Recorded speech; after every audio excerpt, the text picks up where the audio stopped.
Olá, leitores da Bíblia, bem-vindos ao dia 302. Eu sou a Tati Camargo, do Mulheres com Fé, e juntos estamos lendo a Bíblia por completo, com apenas 15 minutos por dia e alguns minutos adicionais para o mini estudo bíblico. Hoje eu vou ler para vocês João capítulo 11. Mas antes de nós começarmos a nossa leitura, vamos fazer a nossa oração. Senhor Deus, amado Pai, Criador dos céus e da terra, nosso Pai bondoso, amoroso, compassivo, cheio de graça e misericórdia. Obrigado, Senhor Deus, pelas misericórdias serem renovadas em nossas manhãs. Obrigada pela tua fidelidade. Obrigada, Senhor Deus, mesmo nós não merecendo, o Senhor sempre está conosco, nunca nos abandona, sempre está ao nosso lado, nos guiando, nos direcionando e nos dando a sua paz. Muito obrigado, Pai amado. Que neste momento, Pai, ao ler a tua palavra, nós possamos entender a tua revelação, que teu Espírito Santo nos dê compreensão, sabedoria e entendimento. Nos dê olhos espirituais para sabermos, Pai, a tua vontade sobre as nossas vidas. Que esse tempo seja um tempo reservado para o Senhor, remova toda distração e que nós possamos te amar ainda mais depois dessa leitura e as pessoas que o Senhor colocar em nossos caminhos. Em nome de Jesus. Amém. João capítulo 11. A morte de Lázaro. Havia um homem chamado Lázaro. Ele era de Betânia, do povoado de Maria e de sua irmã Marta. E aconteceu que Lázaro ficou doente. Maria, sua irmã, era a mesma que derramara perfume sobre o Senhor e lhe enxugara os pés com os cabelos. Então, as irmãs de Lázaro mandaram dizer a Jesus: Senhor, aquele a quem amas está doente. Ao ouvir isso, Jesus disse: Essa doença não acabará em morte. É para a glória de Deus, para que o Filho de Deus seja glorificado por meio dela. Jesus amava Marta, a irmã dela, e Lázaro. No entanto, quando ouviu falar que Lázaro estava doente, ficou mais 2 dias onde estava. Depois disse aos seus discípulos: Vamos voltar para a Judeia. Estes disseram: Mestre, há pouco os judeus tentaram apedrejar-te, e assim mesmo vais voltar para lá? Jesus respondeu: O dia não tem 12 horas? Quem anda de dia não tropeça, pois vê a luz deste mundo. Quando anda de noite, tropeça, pois nele não há luz. Depois de dizer isso, prosseguiu dizendo-lhes: Nosso amigo Lázaro adormeceu, mas vou até lá para acordá-lo. Seus discípulos responderam: Senhor, se ele dorme, vai melhorar. Jesus tinha falado de sua morte, mas os seus discípulos pensaram que ele estava falando simplesmente do sono. Então lhes disse claramente: Lázaro morreu, e para o bem de vocês estou contente por não ter estado lá, para que vocês creiam, mas vamos até ele. Então Tomé, chamado Dídimo, disse aos outros discípulos: Vamos também, para morrermos com ele. Jesus conforta as irmãs de Lázaro. Ao chegar, Jesus verificou que Lázaro já estava no sepulcro havia 4 dias. Betânia distava a cerca de 3 quilômetros de Jerusalém, e muitos judeus tinham ido visitar Marta e Maria para confortá-las pela perda do irmão. Quando Marta ouviu que Jesus estava chegando, foi encontrá-lo, mas Maria ficou em casa. Disse Marta a Jesus: Senhor, se estivesse aqui, meu irmão não teria morrido, mas sei que mesmo agora Deus te dará tudo o que pedires. Disse-lhe Jesus: O seu irmão vai ressuscitar. Marta respondeu: Eu sei que ele vai ressuscitar na ressurreição no último dia. Disse-lhe Jesus: Eu sou a ressurreição e a vida. Aquele que crê em mim, ainda que morra, viverá. E quem vive e crê em mim, não morrerá eternamente. Você crê nisso? Ela lhe respondeu: Sim, Senhor. Eu tenho crido que tu és o Cristo, o Filho de Deus, que devia vir ao mundo. E depois de dizer isso, foi para a casa e, chamando à parte Maria, disse: O mestre está aqui e está chamando você. Ao ouvir isso, Maria levantou-se depressa e foi ao encontro dele. Jesus ainda não tinha entrado no povoado, mas estava no lugar onde Marta o encontrara. Quando notaram que ela se levantou depressa e saiu, os judeus que a estavam confortando em casa seguiram-na, supondo que ela ia ao sepulcro para ali chorar. Chegando ao lugar onde Jesus estava e vendo-o, Maria prostrou-se aos seus pés e disse: Senhor, se estivesse aqui, meu irmão não teria morrido. Ao ver chorando Maria e os judeus que a acompanhavam, Jesus agitou-se no espírito e perturbou-se. Onde o colocaram? Perguntou ele. Vem ver, Senhor, responderam eles. Jesus chorou. Então os judeus disseram: Vejam como ele o amava.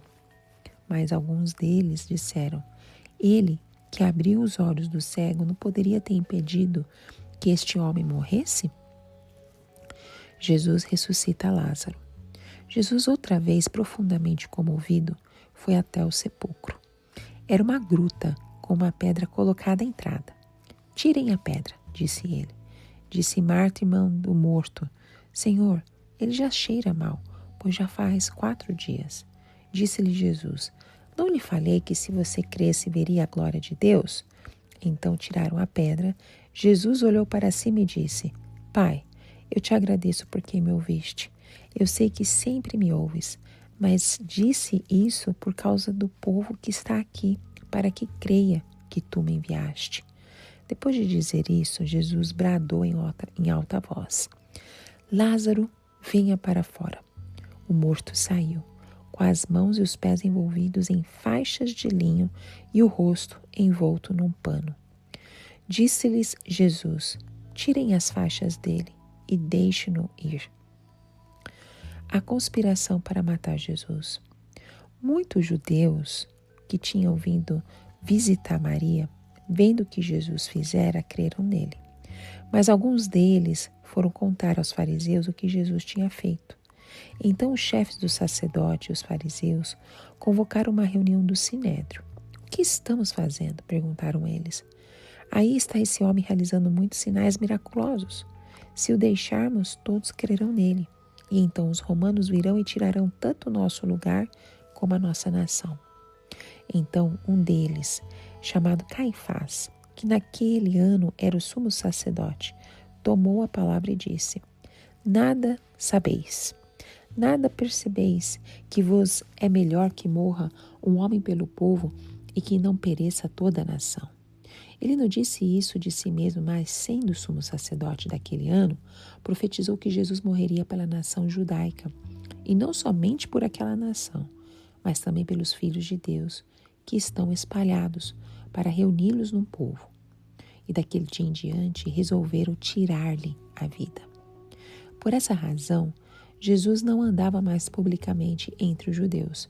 Ao invés disso, retirou-se para uma região próxima do deserto, para um povoado chamado Efraim, onde ficou com seus discípulos. Ao se aproximar a Páscoa judaica, muitos foram daquela região para Jerusalém, a fim de participarem das purificações cerimoniais antes da Páscoa. Continuavam procurando Jesus e no templo perguntavam uns aos outros: O que vocês acham? Será que ele virá à festa? Mas os chefes dos sacerdotes e os fariseus tinham ordenado que se alguém soubesse onde Jesus estava, o denunciasse, para que o pudessem prender. Vamos para o nosso mini estudo bíblico. João capítulo 11 é uma das passagens mais impressionantes do Evangelho. O quarto evangelista não registra esse milagre por acaso. Ele destaca o poder de Jesus sobre a morte e, ao mesmo tempo, revela a humanidade sensível e compassiva do Salvador. Aqui vemos o ápice dos sinais públicos de Cristo e o estopim para a conspiração final contra a sua vida. O Evangelho de João foi escrito entre os anos 85 e 95 depois de Cristo, em um momento em que os cristãos enfrentavam perseguições e também confusões doutrinárias. Um dos alvos de João era afirmar com clareza a divindade de Cristo e o fato de que ele é o único caminho para a vida eterna. Esse milagre realizado em Betânia foi um dos maiores sinais públicos de Jesus, um divisor de águas que despertou fé em alguns e ódio mortal em outros. O cenário geográfico também é importante. Betânia estava a poucos quilômetros de Jerusalém, cidade que já se tornara o centro do ódio religioso contra Jesus.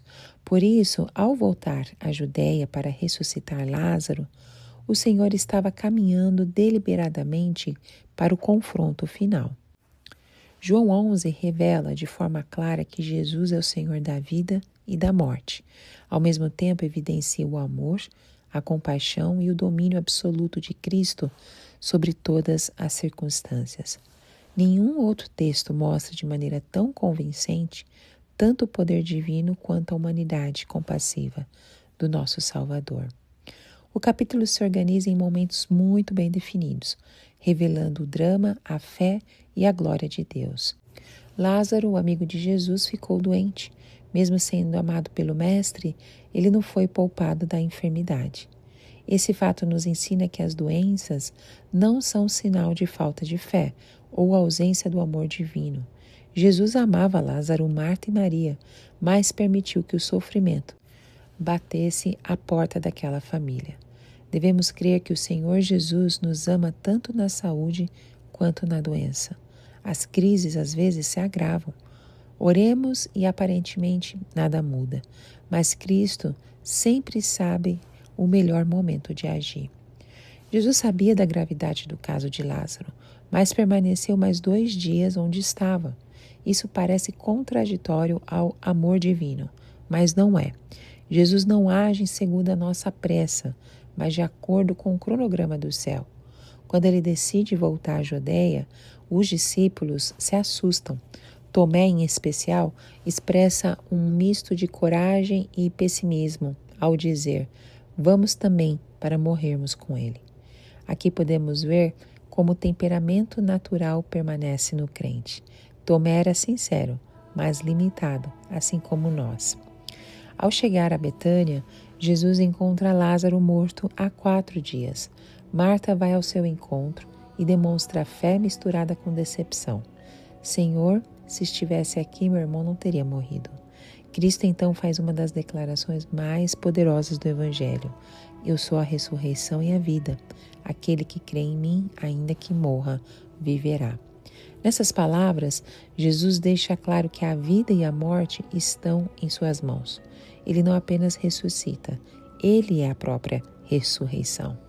Marta crê, mas ainda de forma limitada, como muitos de nós. Sua fé precisa amadurecer. Maria se aproxima repetindo as palavras da irmã. Senhor, se tivesses aqui, meu irmão não teria morrido. Diante do sofrimento delas e dos presentes, Jesus se agita no espírito e chora. O versículo Jesus chorou revela a plena humanidade e a profunda compaixão de Cristo. O choro de Jesus revela que ele se importa com a nossa dor. Ele não é indiferente ao nosso sofrimento. Diante do sepulcro, Jesus ordena: tirem a pedra. Marta, ainda hesitante, lembra que o corpo já cheira mal e Cristo responde: não lhe falei que se você cresce veria a glória de Deus? Jesus ora ao Pai e então dá a ordem poderosa: Lázaro, venha para fora. Lázaro sai vivo, envolto em faixas, e Jesus diz: tirem as faixas dele e deixem-no ir. Esse milagre não é só a prova da divindade de Cristo, mas também aponta para a ressurreição final e o poder de Jesus sobre o inimigo da humanidade, a morte. Jesus, ao declarar: eu sou a ressurreição e a vida, se revela como cumprimento da promessa messiânica da vida eterna, vista nos textos de Isaías 25, versículo 8, onde Deus promete eliminar a morte para sempre.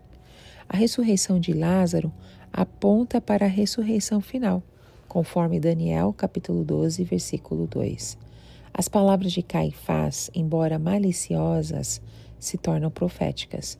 Ele diz que é melhor que um homem morra pelo povo, ecoando o plano divino de redenção, conforme Isaías 53. Até os perversos, sem perceber, cumprem o plano soberano de Deus. Ao ler João 11, em especial esse capítulo, podemos perceber como a vida cristã é marcada por fé, sofrimento, mistério e esperança. Primeiro, aprendemos que ser amigo de Jesus não nos isenta de crises. Lázaro ficou doente e morreu, mesmo sendo amado por Cristo.